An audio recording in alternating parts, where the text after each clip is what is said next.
Hi mga ka-Dream Homes and welcome back to my channel, and nandito ulit tayo ngayon sa may Lower Antipolo, Rizal. And then yung ipapakita ko sa inyo, it is a single attached house. So still available pa itong dalawang property. Yung price and details na to nasa description box. So ngayon check natin itong property na to. So almost finished na rin to guys. So dito, ayan.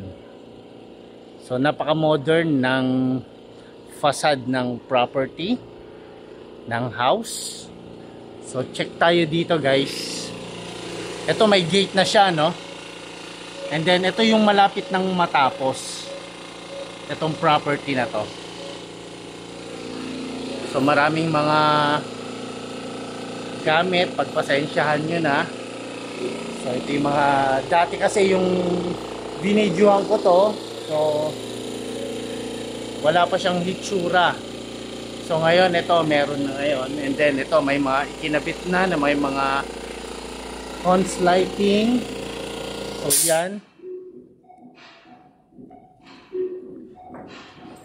Okay. And then, may mga pin lights.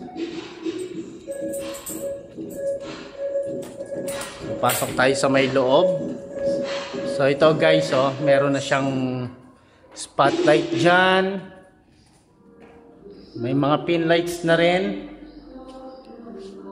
So napakalawak ng living area nyo, and then yung dining area, and ito naman yung kitchen area. So sa kitchen area, ang daming cabinets, meron pang island countertop. So ito siya. And nandito naman yung circuit breaker nyo.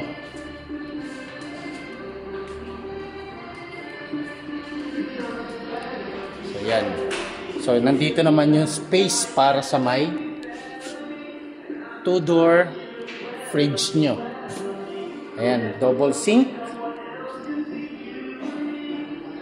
And then yung hanging lights nya. So ang ganda ng hanging lights nya.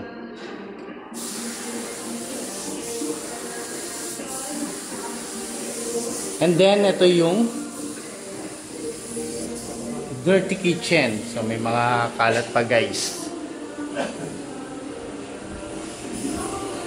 And then, dapat ito gagawin tong pool pero hindi na ginawa ni seller. Kaya yung price niya ngayon is 25.5 million na lang. And then, ito naman yung maid's room. So, malaki rin yung space ng maid's room. And then, ito yung kanyang toilet and bath. So, malaki din. Ito, mayroon siyang sliding door. Ayan. And then, ito yung powder room. So, wala pa kasing nakokonek na ano ito. So, meron siyang hanging lights. May pin lights na rin yan. And then, proceed tayo dito sa may second floor. Ito dati wala pa to.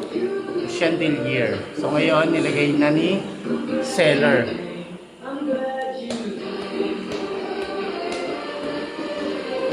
Dito sa may second floor, nandito yung 3 bedrooms.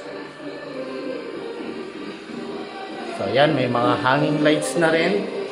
Check muna natin itong first bedroom. So ito na siya. And then ito pala, meron na siyang cabinets. Check natin ito. Ito yung kanyang cabinets. Buksan natin.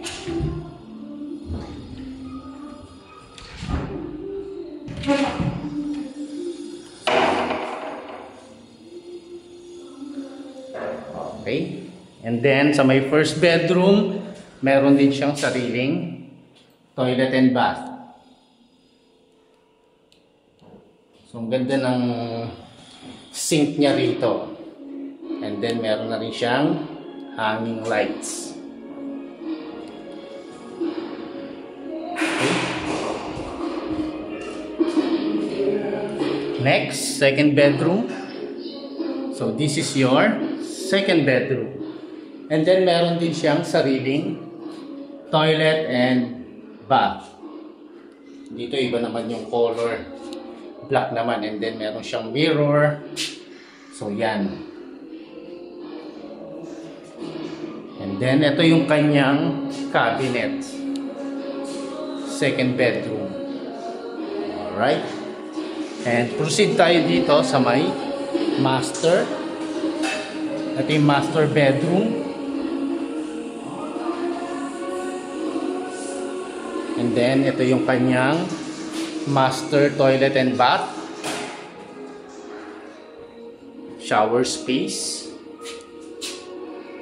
So, ang ganda ng color ng shower nila. And then, ang daming mga lights dyan. Andun yung toilet. And dati ito, hindi pa nailalagay yung cabinet. So ngayon, meron na. Nailagay na rito yung walk-in closet para sa master bedroom. So ito siya.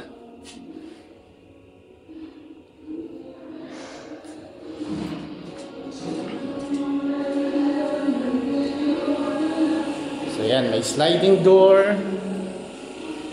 Dito tayo sa may balcony ni master. So ito.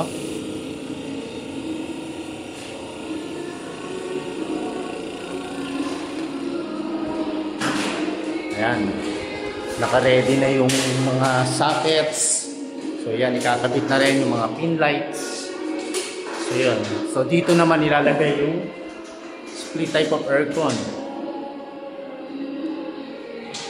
Ayan. Okay, so ngayon, proceed tayo dito sa may third floor.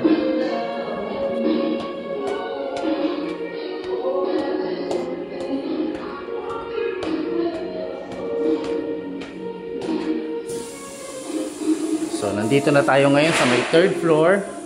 Puntahan natin yung pang-apat na bedroom.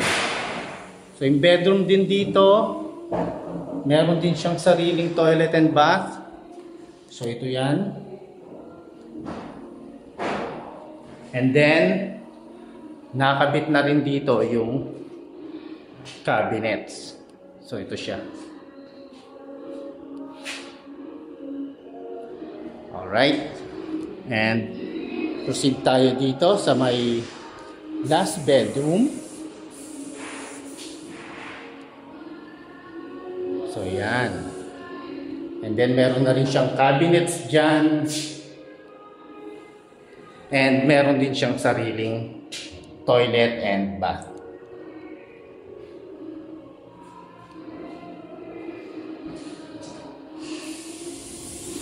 Alright. Nandito tayo sa roof deck, mga ka-Dream Homes.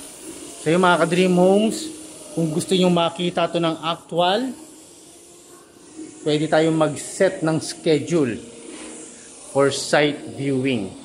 Kontakin nyo lang ako guys sa may number ko and samahan ko kayong mag-tripping.